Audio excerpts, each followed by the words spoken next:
श्री शिवाय नमस्तुभ्यम, हर हर महादेव, जय महाकाल। कैसे हैं आप सभी लोग? देखिए, आप सभी को पता है कि कल 10 अगस्त 2025 का दिन है और कल के दिन से शुरू हो रहा है भादो का महीना, भाद्रपद का महीना, जिसका पहला दिन पड़ रहा है रविवार का दिन। और पूज्य गुरुजी ने कहा कि जिस माह की पहली तिथि रविवार का दिन पड़े उस दिन शिवलिंग पर चढ़ी हुई बेल पत्र के अर्घ का अचूक उपाय करना बिल्कुल भी ना भूलें। आप जिस कामना से करते हो आपकी वो कामना निश्चित रूप से पूरी होती है। गुरुदेव जी की ही कथा से सुन करके और समझ करके पूरे उपाय को बहुत ही आसान भाषा में आप सभी को बताऊंगा, परंतु उससे पहले आप सबसे बस एक छोटी सी प्रार्थना करूंगा कि जो लोग पहली बार आए हैं ना, चैनल को सब्सक्राइब जरूर कीजिएगा और वीडियो को लाइक करके देव आदिदेव महादेव का कोई सा भी प्यारा नाम कमेंट बॉक्स में लिखना मत भूलिएगा। इस पूरे वीडियो में हम 4 महा उपायों के बारे में बात करेंगे जो कि आपकी अलग अलग कामना पूर्ति के लिए सिद्ध होंगे। तो आप सभी लोगों को ध्यान से सुनना है और समझने की कोशिश करना है।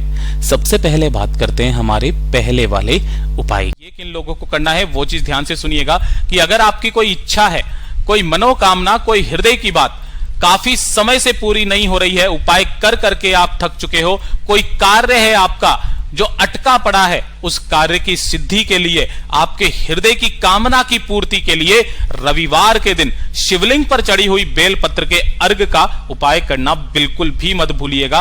अगले रविवार तक आपको इसका परिणाम भी मिल जाएगा। इसके लिए आपको चाहिए क्या? सबसे पहले आपको लेना होगा एक कलश। ध्यान रखना, इस वाले उपाय में आपको तांबे के कलश के अलावा कोई सा भी कलश ले लेना। मैंने यहां पर आपको स्टील का कलश बताया है। एक स्टील का कलश आपके घर पे जो मिल जाए वो ले लेना, चाहे छोटा या बड़ा। इसी के साथ में आपको चाहिए होगा थोड़ा सा दूध।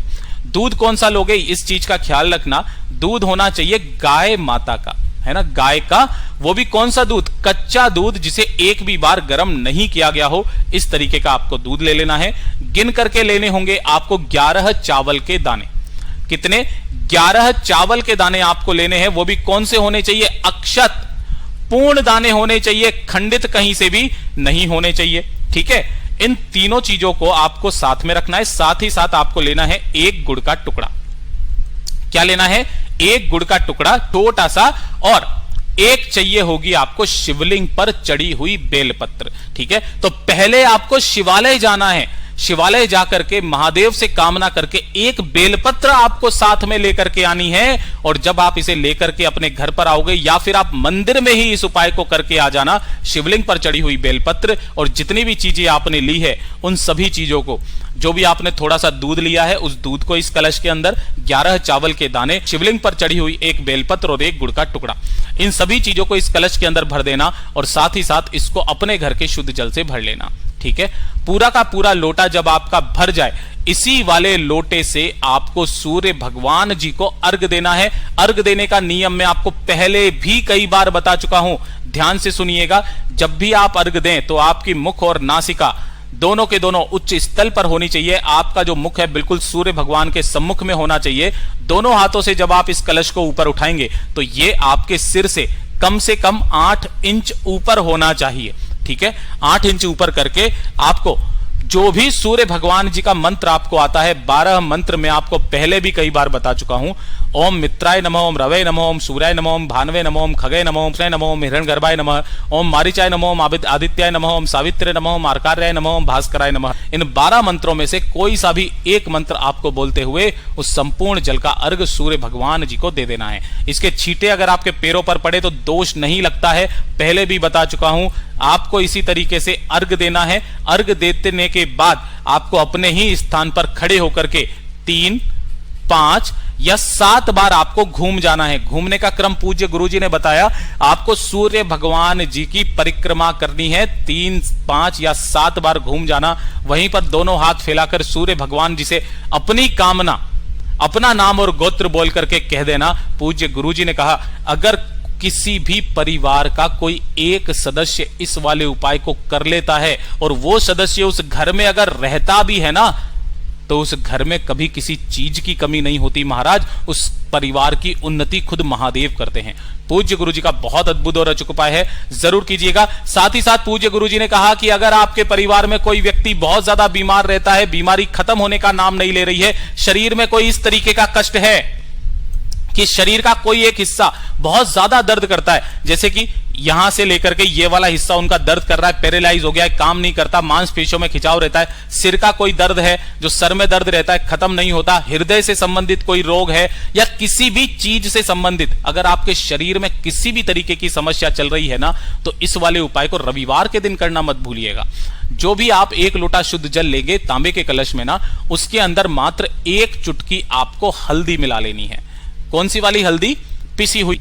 1 चुटकी हल्दी का अर्घ आपको देना है सूर्य भगवान जी को, और उसका भी नियम आप जान लीजिए। जैसे मान लीजिए ये है सूर्य भगवान जी, ठीक है ना, तो जब आप उस लोटे का अर्घ देंगे, जल का अर्घ जब आप देंगे, तो जल की धार कुछ इस तरीके से गिरेगी। तो आपको इस तरीके से अर्घ देना है कि जो सूर्य की किरण है वो आपकी जल की धार में से होते हुए आपके उस स्थान पर गिरनी चाहिए जिस स्थान पर आपके समस्या चल रही है। पूज्य गुरुजी ने कहा कि अगर आपके शरीर का कोई अंग काम भी नहीं करता है ना, तो वो भी आपके काम करने लग जाएगा। सिर में दर्द है तो आपको इस तरीके से अर्घ देना है कि सूर्य की किरण उसमें से निकल करके आपके सिर के ऊपर गिरे, आपका वो हिस्सा, वो अंग काम करना शुरू कर देगा महाराज। ये शिव तत्व है। पूज्य गुरुजी के ये सभी उपाय बहुत ही ज्यादा खास और अद्भुत है, जरूर कीजिएगा। अब बात कर लेते हैं दूसरे वाले उपाय की। दूसरा वाला उपाय किन लोगों को करना है वो चीज ध्यान से सुनिएगा। ये उपाय अगर आपके घर में धन नहीं आ रहा, पैसों को लेकर के काफी सारी समस्याएं बनी हुई है, व्यापार आपका अच्छा नहीं चल रहा है, नौकरी में तरक्की नहीं हो रही है, धन की आवक रुक सी गई है, अनावश्यक खर्चा आपके परिवार में बहुत ज्यादा हो रहा है, तो जो सोमवार, जो प्रदोष, जो शिवरात्रि पड़े, जो विशेष तिथि पड़े, उस विशेष तिथि के दिन मात्र एक छोटा सा उपाय करना स्टार्ट कर दीजिएगा। आपको लेनी होगी मात्र 1 बेलपत्र जो कहीं से भी खंडित कटी फटी ना हो, इस चीज का ख्याल रखना। और दूसरे नंबर पर आपको लेना होगा मात्र 1 शमी का पत्ता। ये 2 चीजें आपको लेनी है। कहां से तोड़ोगे? यहां से तोड़ोगे, पूरा गोले में बनाया है, ये 1 शमी का पत्ता है, ठीक है। इस तरीके से आपको 1 शमी का पत्ता, 1 बेलपत्र और मात्र 1 बूंद शहद। कितनी? मात्र आपको 1 बूंद शहद की आपको लेनी है और 1 लोटा शुद्ध जल अपने घर का, ठीक है। इन चारों चीजों को लेकर के आपको पहुंचना है महादेव के मंदिर में शिवलिंग के पास। जैसे ही आप यहां पर पहुंचेंगे, उत्तर दिशा नॉर्थ डायरेक्शन की तरफ मुख करके आपको खड़े हो जाना है।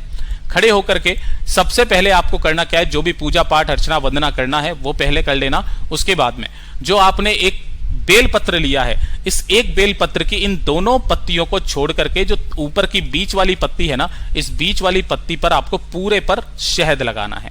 जो आपने मात्र 1 बूंद शहद दिया है ना, पूरे पर अच्छे से शहद लगा देना। शहद लगा करके जो 1 शमी का पत्ता है, उस 1 शमी के पत्ते को इसी वाले पत्ते के ऊपर आपको चिपका देना है। कुछ इस तरीके से रख दोगे। रख करके इसे अपने दाहिने हाथ में इस तरीके से पकड़ना, डंडी आपके तरफ में रहे, बीच वाली पत्ती बीच वाली उंगली पर रहे बेलपत्र की, जिसके ऊपर शमी का पत्ता जो है वो चिपका हुआ है, ठीक है। अपना नाम और गोत्र बोलकर, ठीक है, नाम और गोत्र बोल करके महादेव की शिवलिंग पर इसी बेलपत्र को शमी पत्र के साथ ही उल्टा आपको समर्पित करना है, इस तरीके से कि डंडी जलाधारी के तरफ, बीच वाली पत्ती का मुख आपकी तरफ, जो शमी का पत्ता है वो नीचे की तरफ चला जाना चाहिए। इस तरीके से समर्पित करना। अपना दाहिना हाथ इसी बेलपत्र के ऊपर रख करके आपके घर में जो भी धन से संबंधित समस्याएं आ रही है, उस समस्या को दूर करने की कामना कहते हुए जो 1 लोटा शुद्ध जल आप लेकर के आए हो, इसी बेलपत्र के ऊपर समर्पित कर देना। ओम नमः शिवाय, श्री शिवाय नमस्तुभ्यम का स्मरण करते हुए जो भी जल जलाधारी से बहता बहता नीचे की तरफ आए, थोड़ा सा जल रोकना, अपने घर पर, अपने दुकान पर, व्यापार स्थल पर उस जल को छींट देना। आपके घर में धन की आवक होना स्टार्ट हो जाएगी महाराज। पूज्य गुरु जी का बहुत अद्भुत और अचूक उपाय है, जरूर कीजिएगा। बात करते हैं तीसरे वाले उपाय की। तीसरा वाला उपाय किन लोगों को करना है वो चीज ध्यान से सुनिएगा कि अगर आपके घर में किसी भी तरीके की कोई समस्या चल रही है, घर में, घर की चाहे कैसी भी समस्या, घर की सारी समस्याओं का एक रामबाण उपाय है ना, सारी समस्या का एक रामबाण उपाय है जो कि आपको किसी भी सोमवार, किसी भी प्रदोष, किसी भी शिवरात्रि, किसी भी अमावस्या के दिन आपको करना ही करना है, ठीक है। देखिए, आपको लेना होगा 1 लोटा शुद्ध जल अपने घर का। तांबे के कलश में। इसी के साथ में आपको एक दीपक तैयार करना है। ये जो दीपक होना चाहिए, ये होना चाहिए गाय के घी का गोल बाती का दीपक। ठीक है, आपको लेना होगा एक बेल का फल। इस टाइम पर बेल के फल आपको इजीली मिल जाएंगे। एक बेल का फल लेना, इसे ऊपर से यहां से थोड़ा सा तोड़ लेना, काट लेना, और इसके अंदर का जो गूदा निकलता है ना, इस गूदे को आपको बाहर निकाल देना है, इसको खाली कर देना है, मतलब कि खोखला कर देना है। खोखला करके आपको अपने ही घर पर क्या बनानी होगी, पंजीरी। पंजीरी कैसे बनाते हैं काफी लोगों को नहीं पता है, आप देख भी सकते हो। सिंपल सा आइडिया मैं बता देता हूं आपको। एक कढ़ाई के अंदर आपको थोड़ा सा गेहूं का आटा लेना है, उसे ब्राउन होने तक सेकना है, थोड़ा सा घी डाल करके। जब वो सिक जाए, उसके अंदर चीनी और कुछ सूखे मेवे डाल करके आपको इस तरीके से पंजीरी बना लेना है। इसी पंजीरी को आपको इस बेल के फल के अंदर भर देना है। ठीक है, भर दोगे। बेल के फल के अंदर भर करके आपको इसी फल को लेकर के अपने पूरे घर में ओम नमः शिवाय मंत्र का स्मरण करते हुए घूम जाना है। घूम करके जब आप घर से बाहर की तरफ निकलेंगे, इसी बेल के फल को, एक लोटा शुद्ध जल और एक दीपक लेकर के पहुंच जाना कहां पर, किसी भी बेलपत्र पेड़ के पास में जो निश्चित दिन दिए गए हैं। यहां पर एक छोटा सा गड्ढा खोदना, उसी गड्ढे के अंदर अपने पितरों का स्मरण करके, आह्वान करके उस बेल के फल को इसी के अंदर गाड़ देना। गाड़ करके इसी के ऊपर मिट्टी रख करके, 2 पत्थर रख के, 1 लोटा शुद्ध जल यहां पर समर्पित करना। ओम नमः शिवाय, श्री शिवाय नमस्तुभ्यम का स्मरण करते हुए, और जो एक दीपक लेकर के आए हो, इसी के ऊपर एक दीपक अपने घर की सारी समस्याओं को खत्म करने की कामना करते हुए लगा करके आ जाना। एक बार करके देखिएगा, आपके घर की समस्याएं धीरे धीरे करके सुधरने लगेगी। पूज्य गुरु जी के सभी उपाय बहुत ही ज्यादा खास और अद्भुत है, जरूर कीजिएगा। वीडियो पसंद आए तो लाइक जरूर करना, चैनल को सब्सक्राइब जरूर कीजिएगा।